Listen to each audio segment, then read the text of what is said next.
Hola, Hola Luis. Eh, ya casi te presento. Vamos a esperar para estoy buscando la manera de cómo enderezar esto, pues yo me veo como doblado.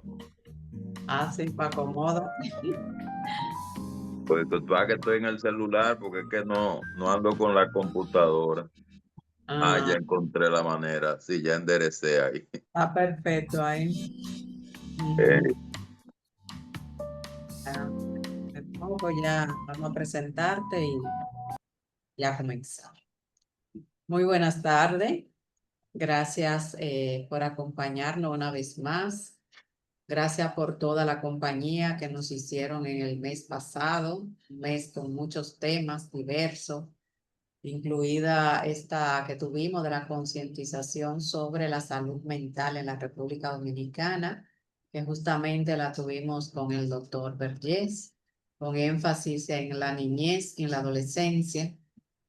Y ahora en este mes, pues tenemos muchos temas. El mes de noviembre es un mes que tradicionalmente se ha dedicado a la familia, a trabajar, a tomar conciencia de ese factor de protección que puede ser la familia en prevención en salud mental en sentido general. Y también en este mes de noviembre está el tema de la no violencia hacia la mujer, que vamos a estar trabajando una vez más. Es un tema recurrente y es un tema de salud mental. Igualmente, en este mes de noviembre vamos a relanzar la campaña de salud mental. Ahora se llama Viva la Vida, yo cuido mi salud mental. En ese mismo orden, pues la vamos a estar trabajando en la próxima semana. Y bueno, como ustedes saben, el día de hoy el tema es eso, la familia. Hicimos comenzar hablando de la familia como un factor de protección. Hemos hablado que la familia también puede ser un factor de vulnerabilidad para las personas, pero aquí vamos a hacer énfasis en la familia como ese factor de protección en salud mental. Y lo vamos a hacer con el doctor Luis Vergés, que es parte de este espacio, una persona inquieta, siempre aportando a favor de la salud mental, con varios temas en lo que él se especializa. Justamente esta semana pude participar en una de esas conferencias que Luis pues facilita sobre lo que es la violencia de género, un tema de mucho interés. Luis tiene mucha experiencia en su vida profesional y su decisión personal también de investigar sobre esta problemática. Tiene diversas áreas de especialidades y una de ellas es justamente la familia, es terapeuta familiar. Ya ustedes saben que él tiene varios libros, incluido uno de terapia familiar. Así que ya todos lo conocemos y es un placer, un gusto poder contar contigo, Luis, en esta también otra actividad educativa, en esta campaña de prevención en salud mental. Adelante, Luis. Gracias muy por tu bien. tiempo, tu dedicación. Bueno, muchas gracias, Teresa Dames, y buenas tardes todavía para a ustedes que me escuchan. Y tal como tú lo has planteado, estamos ya en la primera semana prácticamente de un mes que se consagra a las actividades dirigidas a la familia y coincide también con el mes de la no violencia hacia las mujeres, sobre todo por el día 25 de noviembre, que es un día mundial donde República Dominicana se coloca como el epicentro en relación a este tema de concienciación y que todavía sigue siendo un dolor de cabeza para nosotros en el país. Mire, cuando hablamos de la familia como un factor de protección, lo primero será un poco delimitar cuál es el alcance que tiene la familia y conocer su naturaleza. Recuerden que la familia es una unidad social, la más pequeña que existe, la más natural de todas. Por eso le llaman la institución primaria, porque es la primera institución con la cual un ser humano tiene contacto. Y en este caso ya hemos avanzado para ver la familia como una unidad biopsicosocial. Bio porque hay unos lazos que, como lo veremos en breve, son cruciales para nosotros entender el papel que juega la familia en ese componente tan fundamental de la funcionalidad humana que es la salud mental. Y ese entrelazamiento biológico pues tiene explicaciones ya muy bien fundamentadas por la ciencia, sobre todo cuando se habla de los vínculos. Específicamente, la teoría del apego ha sido una de las mejor demostradas en esa dirección. El contenido de oxitocina en cuanto a la producción que tiene la mujer, que no lo tiene el hombre en la misma dimensión, y cómo esa hormona cuando se activa, pues sobre todo al momento de nacer, se establece un vínculo indisoluble entre la madre y el niño, pero igual si nos vamos para atrás, veremos también cómo el proceso de embarazo de una madre a través de cómo lleva su vida también puede afectar biológicamente la neuroquímica cerebral del niño al momento de nacer y eso condicionar lo que será la relación posteriormente. Así que cuando hablamos de familia, entendamos que comienza con una biología. Ya la parte psicológica es lo que llamamos el vínculo que une la biología con lo social y de eso profundizaremos en breve. Un primer eslabón que recorre la familia es la formación de la vida en pareja, que es algo que por lo regular no se toca mucho, pero que es crucial uno mencionarlo acá porque si hay inmadurez en la relación de pareja, que son los que conforman la base de una familia, pues luego vendrán procesos críticos cuya relación no estará en disposición de poder responder apropiadamente y eso va a generar sin duda alguna factores más de riesgo que de protección en el seno familiar. Ya ahí concretamente no iremos hablando de biología, sino más bien de deficiencias en el afrontamiento de los desafíos que la familia tiene que enfrentar cotidianamente. Hay dos tipos de tareas en la familia que también va a condicionar la forma como podemos hablar de factores de protección o de riesgo. Como bien lo dijo Teresa, ya ustedes han hablado mucho de riesgo, nos vamos a centrar más en los factores de protección. Las primeras tareas para los factores de protección de una familia reciben el nombre de tareas de primer orden. ¿Qué es una tarea de primer orden? Una tarea que sí o sí nosotros tenemos que asumirla, que sí o sí tenemos que estar preparados para poder dar una respuesta apropiada, porque esas tareas de primer orden no deben descuidarse. Una tarea de primer orden es el afecto, la posibilidad de poder dar afecto a los hijos es una tarea de primer orden, porque eso no se puede delegar ni se puede omitir. De hecho, ya yo he hablado en reiteradas ocasiones en encuentro con ustedes, cómo hasta desde experimentos con animales, porque antes ustedes saben que por razones antiéticas se hacían muchos experimentos que ya hoy no se pueden hacer ni siquiera en animales porque eran muy crueles. Pero esos experimentos fueron necesarios para nosotros comprender cómo funciona la dinámica afectiva en la relación, sobre todo para uno concluir sobre lo que ocurre con los factores de protección. Uno de los experimentos más abominables, pero también muy útil, fue aquel experimento que hizo Harry Harlow, ese famoso investigador por los años 50, que él apartaba a las criaturas nacidas, por ejemplo, de monos, monobos y de chimpancés. Figúrese usted que acabando de nacer, usted le quite a su mamá a un mono para hacer experimentos y ponían a estos monitos en una celda y esa celda tenía por un lado una madre de alambre y esa madre de alambre tenía el biberón, o sea, el alimento, y otra madre como una felpa que se parecía mucho a la mamá original, pero esa madre que se parecía a la mamá original no tenía alimentos.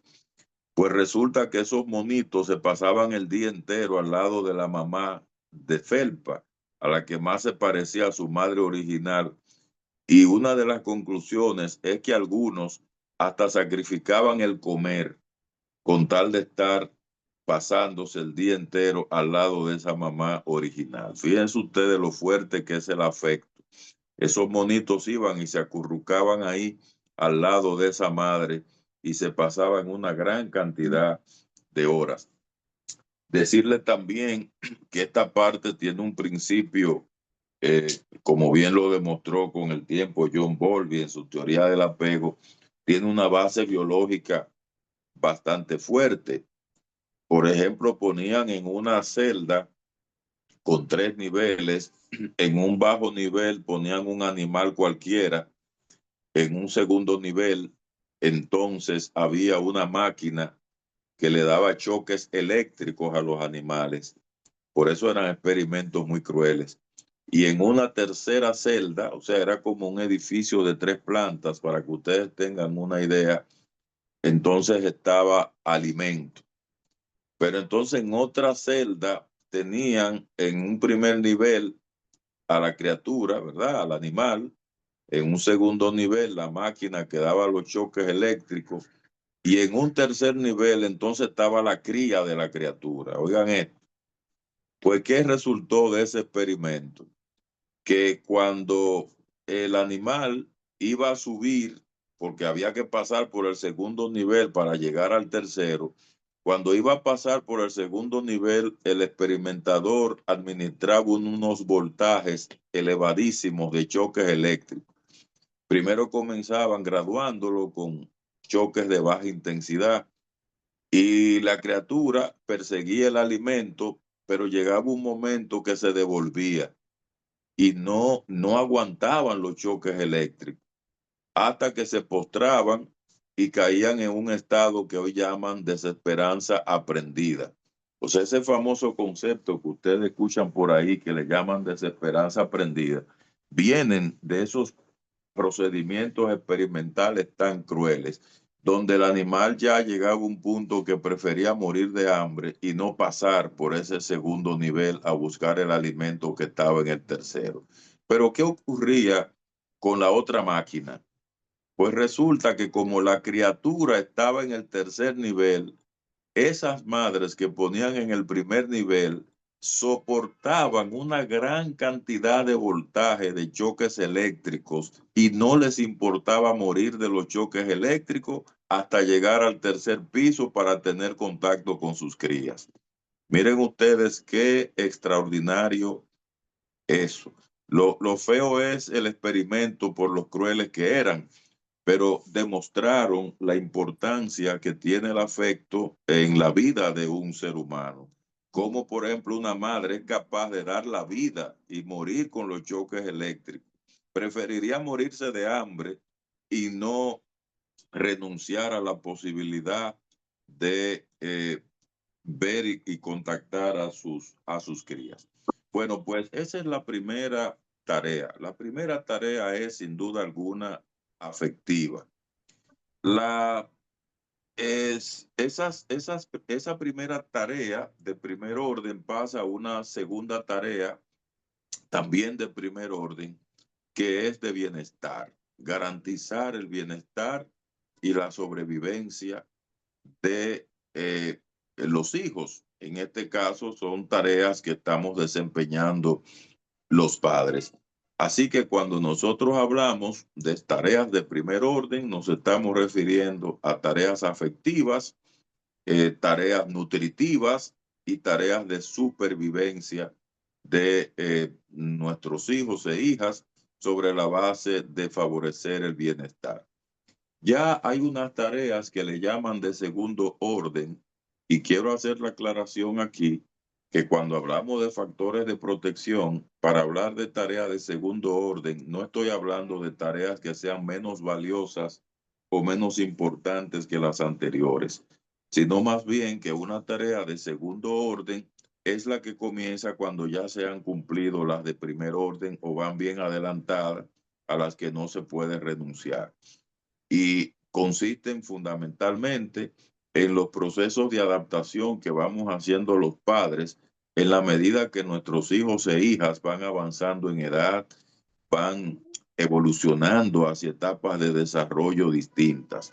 En otras palabras, lo que nos está diciendo la teoría del desarrollo humano desde el punto de vista de los factores de protección es que si usted quiere aportar factores de protección en la familia, no tan solo se limite a las tareas de primer orden, sino que también piense en cómo usted va a ajustar sus habilidades, cómo usted va a ajustar sus habilidades de padre o de madre conforme los hijos van entrando en edad, conforme van cambiando sus necesidades, conforme van participando, interactuando en diferentes escenarios, para que a usted no se le ocurra seguir tratando a un hijo adolescente como si fuera un muchacho de menor edad, o si usted tuviera un niño de 6 o 7 años y tratarlo como si fuera un bebé recién nacido.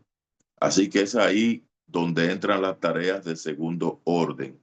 En la medida en que los padres vamos descubriendo cuáles son los avances que van teniendo nuestros hijos y nuestras hijas en función de los retos y las conquistas del desarrollo que van logrando con el tiempo, para ir incentivando nuevas conquistas e ir colocando la barra cada vez más alta para que ellos puedan evolucionar favorablemente.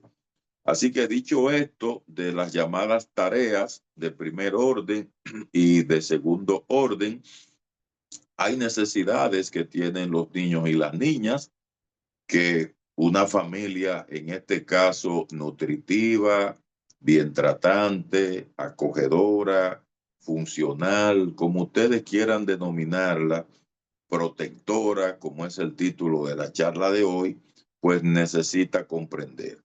Los niños necesitan confianza, comenzando por ahí. Y la confianza comienza con el afecto. El afecto es el primer factor que transmite confianza, porque como transmisor de confianza le transmite a los niños y las niñas el reconocimiento y la aceptación cálida de padres que lo quieren, que lo aman y por tanto eso va generando confianza. La confianza procede del cuidado. Fíjense que el cuidado es la palabra clave, sobre todo para la infancia y la niñez. ¿Por qué razón? Porque es el cuidado el que va a garantizar la supervivencia física y la supervivencia socioafectiva de los niños. Cuidado es estar presente, cuidado es estar disponible, cuidado es satisfacer las necesidades nutritivas, las necesidades de proveeduría. Fíjense que antes se hablaba de necesidades nutritivas como aquellas sociales y afectivas y se delegaban a las madres. Ya con el tiempo, esto ha ido cambiando porque se ha estado trabajando el tema de la equidad de género y se plantea que también los padres deben participar activamente en la satisfacción de las necesidades nutritivas, no quedarse rezagados solo en la proveeduría. Se entiende proveeduría, todo lo que implica conseguir los recursos para la educación, para la sostenibilidad alimentaria, y eso es fundamental porque sin eso no hay vida. Pero cuidado porque los otros detalles, en este caso de nutrición afectiva, tuvieron durante muchos siglos una especie de disociación, donde se asignaba de manera arbitraria la satisfacción de un tipo de necesidad particular a las madres y otro al padre.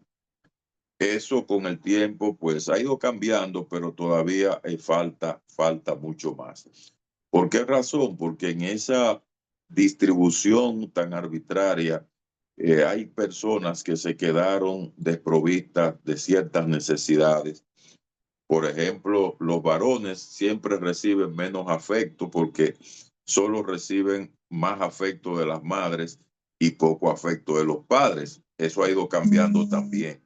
Le digo esto porque hay estudios que confirman que durante muchos siglos los varones eh, eran más reticentes a darle afecto, a proveer afecto hacia los hijos varones por miedo a un de naturaleza, eh, de orientación de sexo, que cuidado si el muchacho se me afemina, porque antes se creía erróneamente que el afecto debilitaba al varón. Y esa creencia errónea se fue transmitiendo primero desde Roma, que fue la cuna de origen de este obsoleto estereotipo, y ese estereotipo sexista luego derivó para transmitirse desde la antigua Roma hasta todo Occidente. Recuerden que nosotros fuimos conquistados por los españoles también en alguna medida fueron afectados por todas estas creencias y ya no les cuento el resto de la historia por razones de tiempo. Entonces, esa transmisión sociocultural de la forma rígida como desde la masculinidad tradicional se condicionaba la relación en la familia, pues fue afectando en esa dirección. Así que la confianza y la seguridad sí se puede transmitir desde esta combinación de asunción de roles, tanto femenino como masculino, en la educación del hogar. Otra necesidad que tienen los niños y las niñas, hablando ya desde el punto de vista psicológico, es, además de la confianza y la seguridad, es la estabilidad. Fíjense que la estabilidad procede de la consistencia como los padres dicen presentes en las vidas de sus hijos. La estabilidad es el resultado de una presencia consistente de los padres en las vidas de los hijos. Por eso ustedes ven patrones de inestabilidad emocional. Aquí técnicamente a eso le llaman la habilidad emocional, que son respuestas inconsistentes que tienen algunas personas que suelen ser muy volátiles e impredecibles en la manera como responden ante ciertos estímulos. Antes, y esto ya más como un dato de cultura general, a estas personas le llamaban neuróticas. Una persona neurótica era una persona inestable emocionalmente. Eso con el tiempo cambió. De hecho, aparecía este término en los primeros manuales de clasificación de los trastornos mentales, porque originalmente se tomaba muy en cuenta las dinámicas psicológicas. Luego eso fue transformándose. Ya hoy los manuales de clasificación de enfermedades mentales son predominantemente realizados por psiquiatras, son médicos, y usted va a ver allí una serie de categorías más con un trasfondo biológico que psicológico. Pero el término neurótico, que de hecho Freud lo utilizaba mucho para describir a sus pacientes, porque la naturaleza original de las primeras formas terapéuticas que se implementaron era trabajar con este tipo de personas. Se creía que los psiquiatras trabajaban con problemáticas graves y los psicólogos con problemáticas blandas. Hoy sabemos que no es así. Una problemática emocional puede ser tan grave como la que más también, porque genera sufrimiento, genera dolor, amargura, sensación de soledad, niveles de discapacidad, personas que van entrando en una burbuja negativa, entrampados dentro de sus propias reglas de rigidez o de patrones excesivos de respuestas ante diferentes estímulos. Así que la inestabilidad emocional, pues, es un posible resultado de no satisfacer esa necesidad que llamamos la necesidad de estabilidad, que es crucial y está descrita también en las literaturas, tanto de adultos como la literatura de la psicología infantil. Los niños necesitan jugar porque el juego es la actividad por excelencia que un cerebro poco evolucionado en ello comprende. Es lo que les da a ellos la oportunidad de poder construir capacidades para aprender a cooperar y aprender a competir. Dos procesos psicológicos que van a derivar luego en fenómenos sociales. La cooperación es un fenómeno psicológico en la medida en que depende de una actitud pro hacia el otro, una actitud en favor de los demás. Fíjense que un arraigo importante de valores tan fundamentales como el altruismo es lo que luego va a derivar en la empatía y viceversa. La empatía trae altruismo, el altruismo trae empatía. Es eso lo que mueve a una persona a salvar al otro de un peligro, a socorrer a un amigo, a buscar dinero para satisfacer una necesidad de alguien que tiene apuros. Porque si no se da esta forma donde de alguna manera la persona va aprendiendo, porque hay varios juegos, el juego de la vida, pero también está el juego lúdico. Entonces ese juego lúdico que aprenda también, que los niños van interactuando entre ellos, pues va contribuyendo a la configuración de ciertos valores que son cruciales para su desarrollo como factor de protección. Y ahí entra entonces la libertad. Decía John Ackerman que la familia es un espacio de salud, pero también de enfermedad. Y viéndolo desde esa perspectiva, ya cuando hablamos de la presencia de procesos críticos no bien manejados, ahí vamos a tener un espacio de enfermedad. Y cuando hablamos de procesos críticos no bien manejados, vamos a hablar de salud. Y vamos a hablar un poco de crisis, porque si hay algo que puede representar un factor de riesgo para una familia, y en este caso su contraparte, un factor de protección en el supuesto de que sean bien manejados, son precisamente los procesos críticos. Y hay varios tipos de familias según las crisis que atraviesan. Por ejemplo, una crisis que quiero mencionar son las crisis estructurales. Y ustedes se preguntarán, ¿qué es una crisis estructural? Bueno, una crisis estructural es aquella que por lo regular usted no le ve solución. Es como nosotros decimos, es como un defecto de fábrica. Es como una familia que por alguna razón los problemas que tiene vienen generados por algo que parecería no tener solución. Eh, por eso usted nota que estas familias van a terapia, aparentan como que están avanzando, luego recaen y vuelven y están un tiempo más o menos unidos, pero luego vuelven y recaen. Vamos a tener diferentes tipologías de familias. Ustedes verán manifestaciones de familias distantes, que son aquellas que solo se ven en el lobby de la casa como si fuera un hotel. Cuando van a trabajar, entonces coinciden, muchas veces ni siquiera se saludan.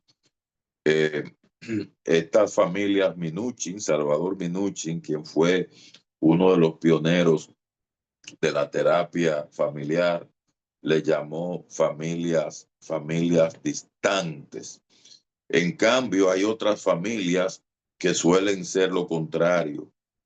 Son estas familias sobreimplicadas, Son estas familias entrelazadas de una forma tan grande que ahí no hay un espacio de autonomía, de libertad, no hay un sentido del yo personal que pueda construir cada quien al margen del sentido de pertenencia.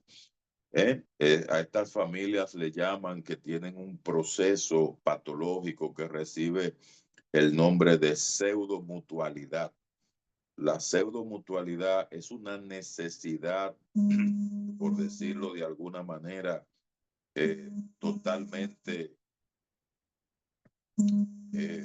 patológica de un sentido de pertenencia, un sentido de pertenencia.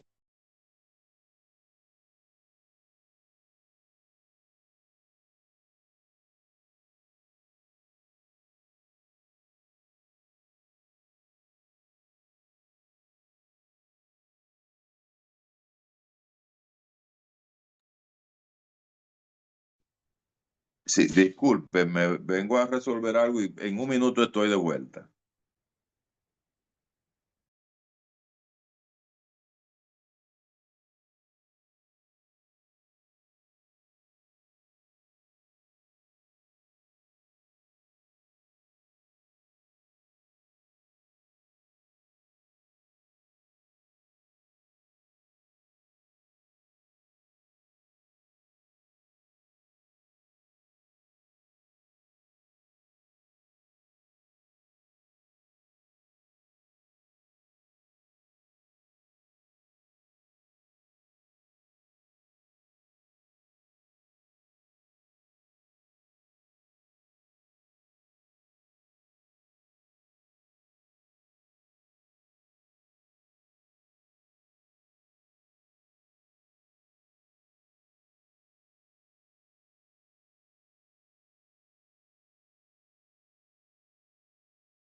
Hola, ¿me escuchan? Hola. Hola, te escuchamos, Luis. Sí, perdóneme, que es que a una colega se le quedó un celular dentro y me estaba tocando allá para que yo se lo buscara. Ya usted sabe, yo estoy solo aquí en el edificio. Entiendo, entiendo. Bien, yo estaba hablando de los tipos de crisis que se dan en las familias y ciertas tipologías familiares que se asocian en las investigaciones como factores de riesgo y ahora vamos hablando en los factores de protección. En este caso, cuando las crisis son estructurales, pues sin duda alguna, una crisis estructural no es un factor de protección para una familia. Hay crisis que son más dinámicas. Aquí hay que diferenciar. Una crisis dinámica es aquella que con los cambios que van operando, las terapias que se van introduciendo, se van dando transformaciones. En otras palabras, son familias más flexibles para usted poder intervenir en ellas y poder favorecer una transformación. Las familias estáticas son las que tienen crisis estructurales. Una familia estática, al tener una crisis estructural, usted siente que por más que hace, no avanza. Por ejemplo, una muchacha que tenga el fruto de una violación, por decir algo, salga embarazada y rechace a la criatura. Y entonces esa criatura pueda nacer en un hogar donde desde el mismo nacimiento está siendo rechazada por su madre. ¿Eh? Ese es un típico caso de una familia con una crisis estructural, porque ya desde fundación, desde la misma fundación de esa familia, hay un estatuto ahí no consensuado. Entonces, a esas crisis le llamamos estáticas, porque como que por más que usted intenta, el rechazo es un asunto tan fuerte que el niño va a ir creciendo con esa sensación interna de que lo están rechazando toda la vida. Ya las crisis de desarrollo son las crisis frecuentes. Por ejemplo, son las crisis predecibles. Le llamamos crisis normativas. Por ejemplo, una crisis de desarrollo es el cambio abrupto que tiene un adolescente que de buenas a primeras ya no es un niño y usted tiene que gestionar eso con él. Porque si lo sigue tratando como un niño, entonces vamos a tener una crisis de desarrollo. Porque al usted tratarlo como un bebé, siendo un adolescente, él se va a rebelar. Así que un factor de protección importante para una crisis de desarrollo es legitimar el estatus de la posición que ocupa cada quien en el lugar. Si usted es un adolescente, miren que eso es tan cierto y tan válido que todavía en las comunidades primitivas hacen los llamados ritos de paso. ¿Qué es un rito de paso? Un rito de paso es una ceremonia donde se anuncia el paso de una etapa a otra. Es una manera sociológica de usted comprometer culturalmente a una persona con la asunción responsable de los nuevos roles y retos que tiene que asumir como parte de su nueva etapa de vida. Así se llama, se le llaman ritos de pasos. Usted ve aquí el único rito de paso que queda, que yo recuerde, no sé si hay más para la niñez. Hay ritos de paso para adultos, por ejemplo, en el matrimonio. Cuando usted se casa, se hace un ceremonial, ¿verdad? Y todo eso es un rito también de paso. Pero para pasar de la niñez a adolescencia, lo que tenemos es los 15 años, que por lo regular se le celebra más a las niñas que a los varones. Eh, Fíjense que es uno de los pocos que nos quedan. En África, por decirle algo, hay estudios que confirman como parte del factor de protección en salud mental, y esos son africanos que tienen un atraso aparentemente de civilización y los supuestamente adelantados somos nosotros. Sin embargo, en eso ellos están mejores que nosotros. Fíjense que hay lo que se llama la tregua sagrada. ¿Usted sabe lo que es la tregua sagrada? La tregua sagrada es un ritual que hacen los africanos cuando están en guerra, sobre todo una aldea contra otra, que si ya viene la pubertad de uno de los integrantes de una de las dos tribus, se detiene la guerra.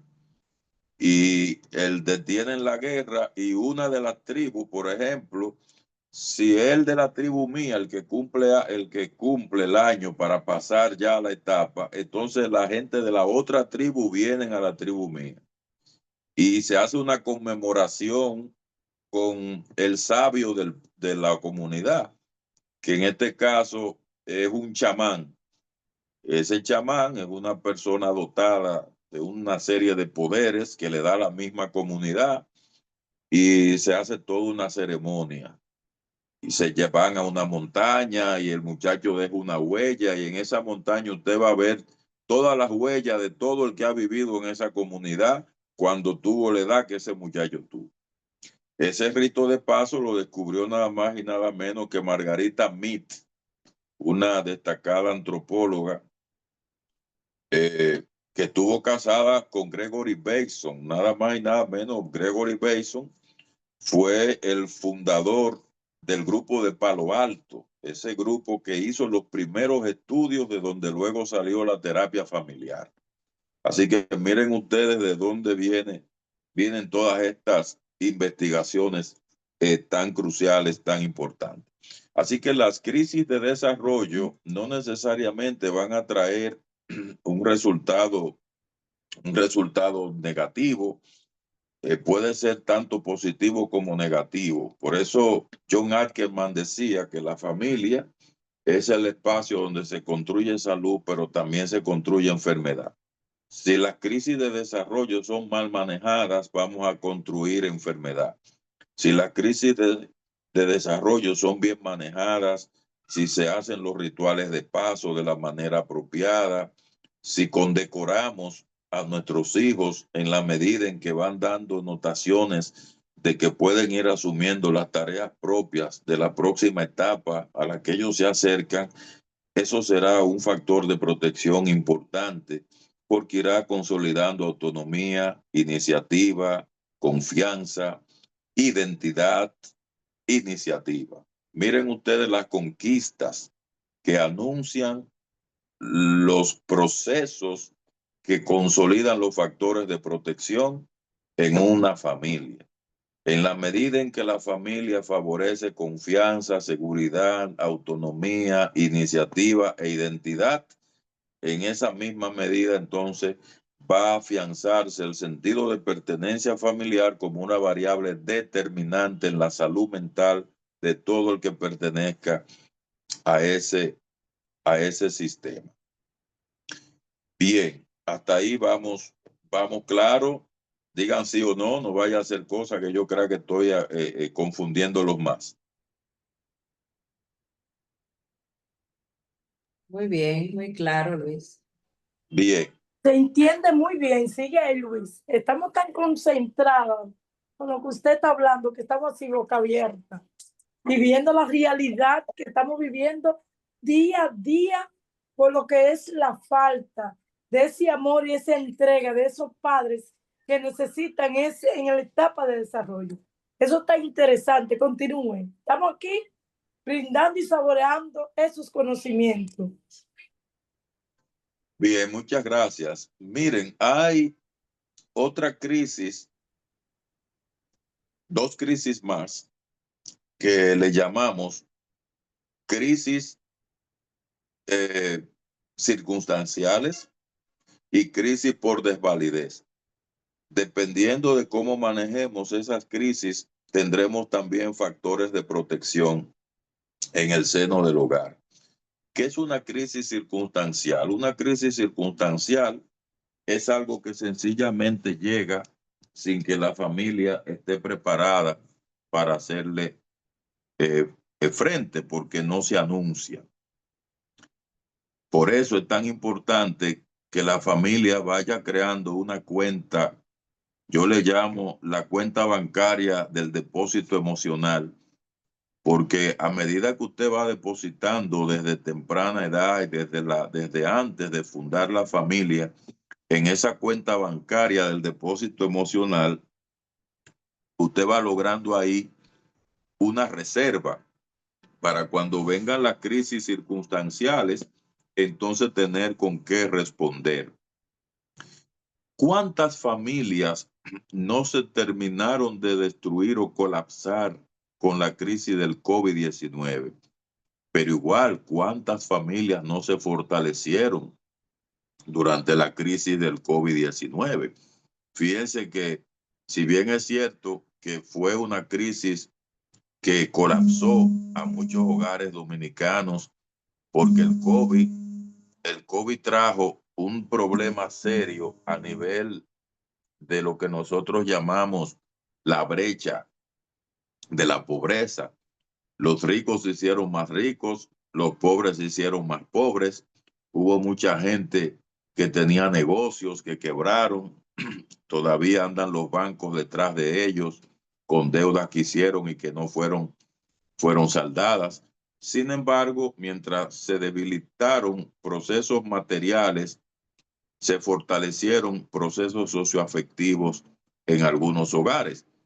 ¿Qué dice esto? Bueno, esos procesos socioafectivos se fortalecieron en aquellos hogares donde ese depósito en la famosa cuenta socioafectiva a la que yo me refiero estaban bien resguardados. Así que es importante nosotros tomar esto en consideración, porque las crisis circunstanciales, y di el ejemplo del COVID, pero igual pues, hay otras crisis circunstanciales. Bueno, en mi libro de terapia familiar yo describo todas estas crisis, pero me centro cuando hacemos los llamados enogramas familiares, le llamo eventos críticos en la vida de un ser humano. Fíjense que los seres humanos y la familia vivimos como una línea de tiempo y hay ciertos eventos críticos. Y ahí entran crisis circunstanciales como un desempleo, crisis circunstanciales como la muerte de un ser querido ido a destiempo, un ciclón, un maremoto, bueno, todas estas cosas que no están en el libreto y que por tanto no necesariamente contamos con todas las herramientas como para nosotros solucionarlas. Y la crisis por desvalidez, que fue la otra crisis, recuerden que he hablado de 4 crisis que de gestionarse apropiadamente, nosotros pudiéramos tener buenos indicadores de factores de protección. Esta crisis de desvalidez es la que se produce cuando hay alguien, sobre todo dentro de los cuidadores primarios, dentro del hogar, que está descalificado. Puede ser descalificado porque es una persona violenta, llámese el padre, llámese la madre, puede ser una persona descalificada eh, porque tengo una enfermedad, y cuando hablo de descalificación a lo que me refiero es que no va a asumir los roles para darle respuesta a los 5 tipos de necesidades que yo les dije, porque al contrario, esta persona, lejos de ser una proveedora de cuidados, va a necesitar cuidados. No sé si me captan la idea. Aquí se invierten los roles. Es una persona que lejos de proveer cuidados, va a necesitar cuidados. Es muy triste, por ejemplo, cuando la única figura cuidadora primaria que tiene un niño es una madre que padece esquizofrenia, por yo decirle algo. Yo conocí un caso cuando yo era niño. Teníamos un primo que su madre en la Romana padecía de esquizofrenia, y ese muchachito desde los 9, 10 años de edad, que ya la madre entró en una situación tan crítica y el padre había abandonado el hogar, él era que socorría a su madre. Imagínese usted un niño tan pequeño asumiendo ese rol de cuidador de su madre. Su madre se desaparecía e incluso se desnudaba en la ciudad de la Romana. Él iba, le ponía ropa y iba y la llevaba a la casa. Bueno, una cosa muy penosa. Y pues, eso es lo que llamamos una crisis por desvalidez. Una crisis por desvalidez. Ya aquí, sin duda alguna, los factores de protección es que cuando se presentan estos casos críticos, haya alguien que dé el frente y que pueda asumir los roles que esta figura cuidadora asumía para seguir garantizando la funcionalidad familiar. Si no tenemos esas figuras, muchas veces son padrinos, son madrinas. Yo he tenido amigos que fueron formados, criados por madrinos y padrinas y madrinas y padrinos. Ahora es como diferente el concepto. Fíjense que antes, cuando hablo de antes, le está hablando un hombre de 63 años. Que en su adolescencia yo vi varios amigos míos que eran sus padrinos, los que se ocuparon de su crianza, de su educación, de su escolaridad. O sea que las tareas de cuidado eran ellos quienes las garantizaron. Eso ya se está viendo cada vez menos, pero sí, yo quiero ser enfático en esto.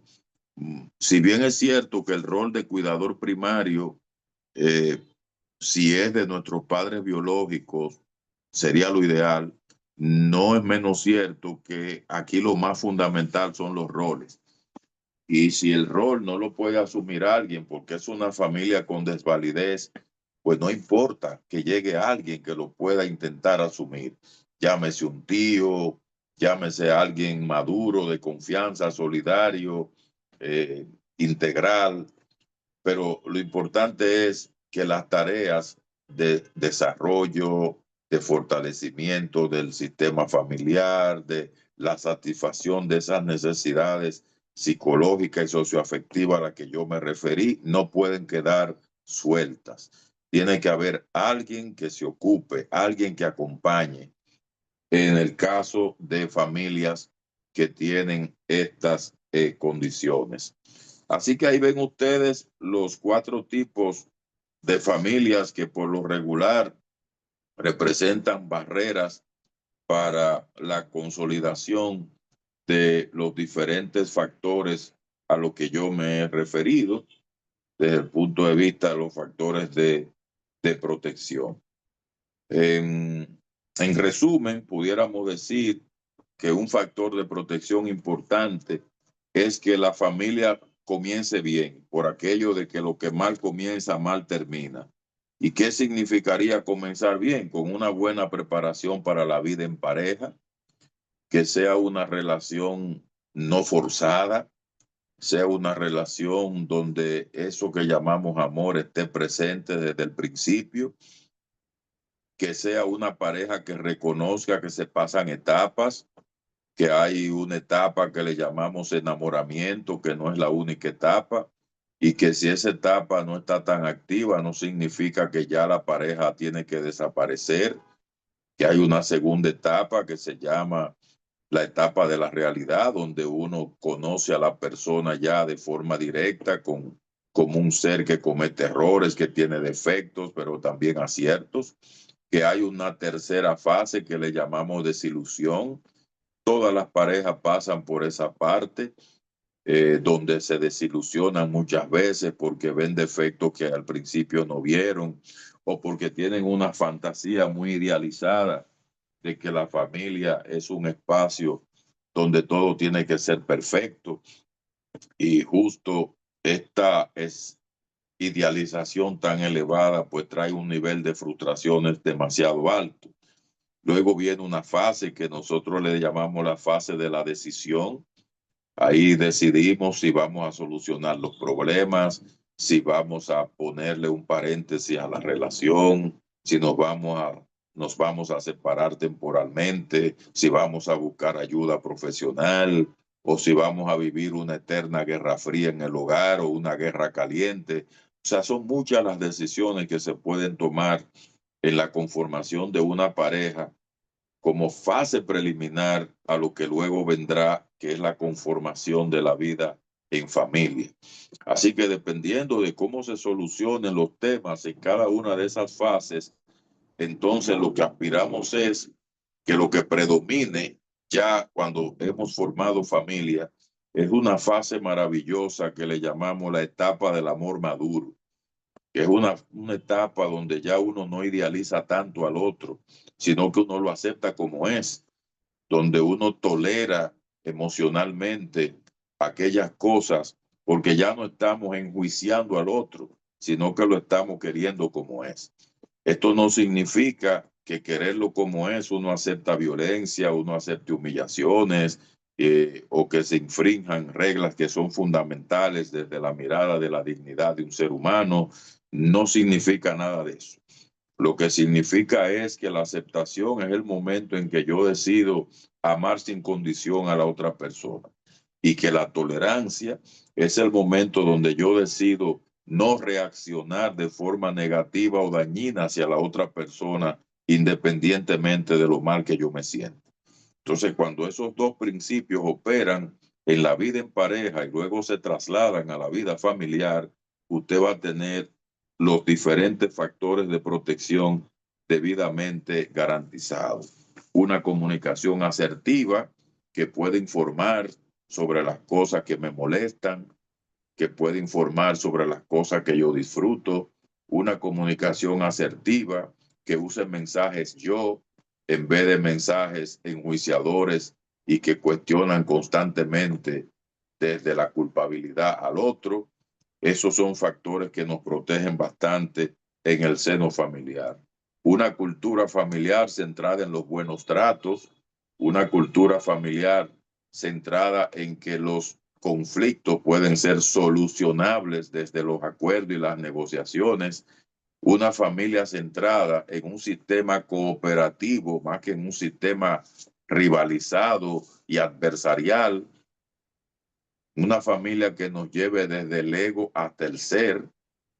El ego, recuerden que es egoísta, el ego no se centra en el otro, el ego no cede, el ego no concede. En cambio, el ser evoluciona, el ser viene desde una mirada más centrado en la empatía, más centrado en la solidaridad, más centrado en la confianza.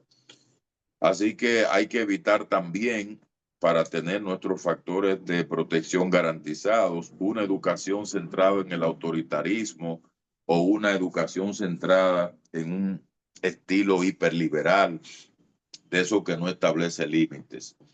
La educación ideal o la más funcional, desde la mirada de los factores de protección en el seno familiar, es la disciplina, amor y límites. Esa combinación de esos tres factores, donde cada quien tenga bien claras cuáles son las reglas del juego. Fíjense que cuando los niños y las niñas se van educando en un hogar donde no hay reglas, donde no hay límites, pues nos van configurando una mentalidad de sentirse desprotegidos también. Los límites protegen, las normas protegen, las reglas protegen. Esa es una consigna que tenemos que dar volar. No es verdad que todo tiene que ser sí. El no es el principal organizador del psiquismo humano. Yo tiré una cápsula en mi Instagram, la pueden ver ahí, se llama, mi Instagram, ustedes acceden, Dr. Luis Vergés, así como es mi nombre y apellido, y esa cápsula habla sobre cómo decir no.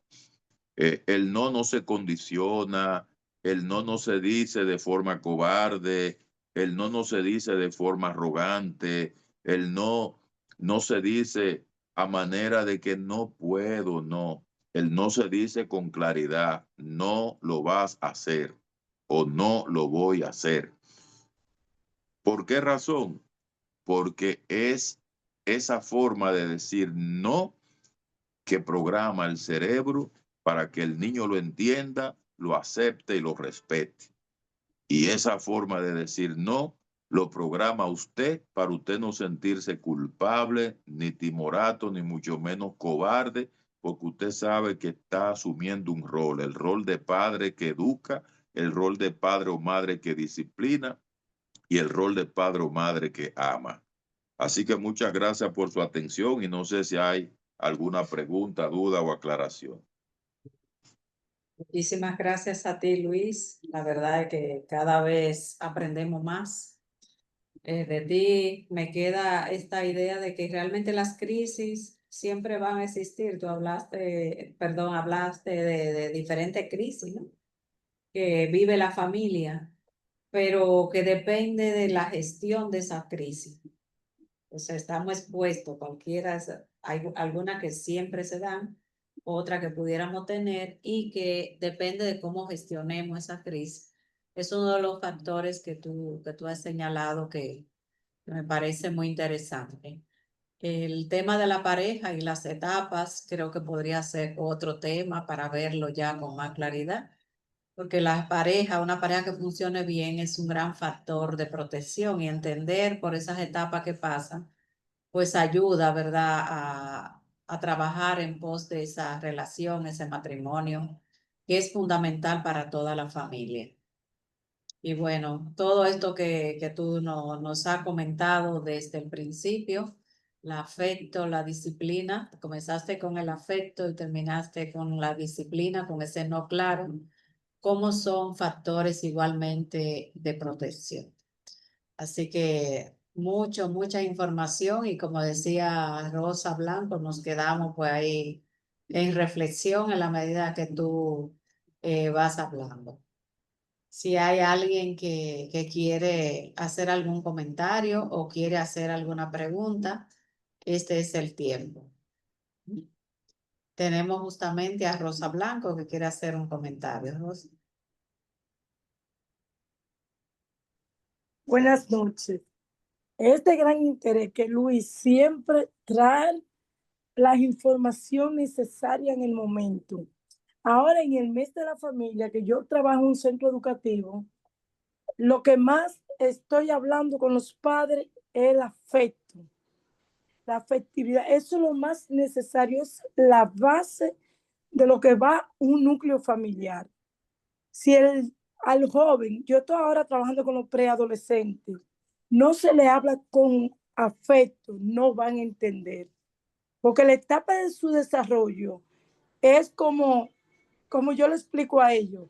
Ellos quieren explorar, quieren conocer, quieren que le den como la seguridad de su crecimiento.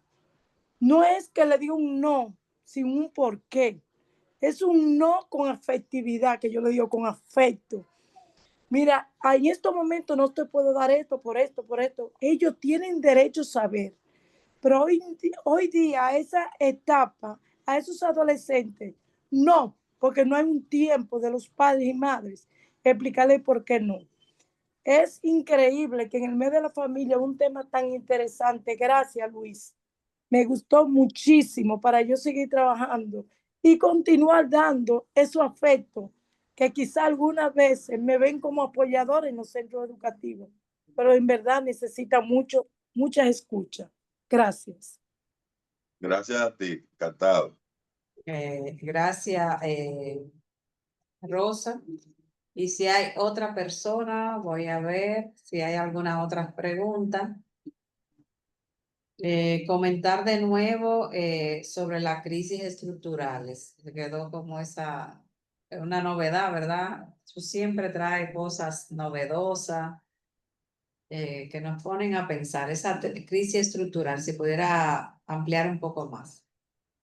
Bueno, imagínense, para que tengan una idea, lo que está pasando en la Franja de Gaza, ¿verdad? La guerra que siempre se da entre los palestinos y los israelíes.